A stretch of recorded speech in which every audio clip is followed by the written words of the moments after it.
Hey there everyone, Andy the Broke Geek here. It doesn't feel all that long ago that we saw Ben Affleck on the big screen as Batman, and while the actor has yet to hang up the cape, he's set to appear in the Flash movie later this year, we do have a new Batman film out with Robert Pattinson as the Dark Knight. Is this new iteration worth your time? In short, yes. What immediately sets this film apart from previous iterations is that director Matt Reeves has chosen to make a detective story. Batman's intellect comes to the fore in a neo-noir setting with psychological thriller elements. Think of it as a mashup of David Fincher's Seven and Zodiac, with a bunch of your favourite comic book characters sprinkled in. As a whole, the performances are great. Robert Pattinson's Batman is young, inexperienced and full of rage. He's constantly brooding and full of angst, and clearly still processing the trauma he experienced as a kid. When we see him as Bruce Wayne, we're told he's a billionaire, but the character's playboy aspect is nowhere to be seen. Zoe Kravitz is perfectly cast as Selina Kyle. She's got this great sensuality and has wonderful chemistry with Pattinson. Fun fact, this is actually the second time she's portrayed the character, having previously voiced Catwoman in the Lego Batman movie.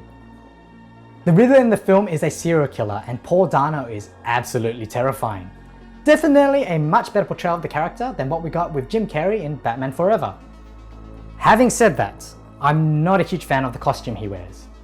Yes, it makes sense in the context of the film, how he's all covered up because he doesn't want to leave traces of his DNA behind, but it just looks weird, and I would have preferred something a little more flashy, something closer to the suit he wears in the source material.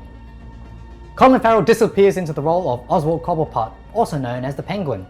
Sure, the prosthetics have a lot to do with it. He's barely recognizable, but you can tell the actor's having a lot of fun, and I'm very excited to see where the character goes from here. Jeffrey Wright works in the role of James Gordon, but Andy Serkis's Alfred is wasted. He doesn't get enough screen time, and so we never get to see or understand the character and how he's important to Bruce. The cinematography and set design are gorgeous. I love the larger amount of shadows we get and the pops of colour we get here and there. You can almost smell the decay of Gotham and feel the grime and grit of the place. Very much the city I know and love from the comic books. The film has a runtime close to 3 hours, but it never felt long to me. However, younger viewers may have an issue with this given the story is a slow burn and it isn't an action-heavy film. Speaking of, all the action scenes we do get are all very visceral, but no one scene stands out, which is a bit disappointing. It wouldn't be a Batman film without a new iteration of the Batmobile. And look, when I first saw pictures of this new one, I have to admit I wasn't sold.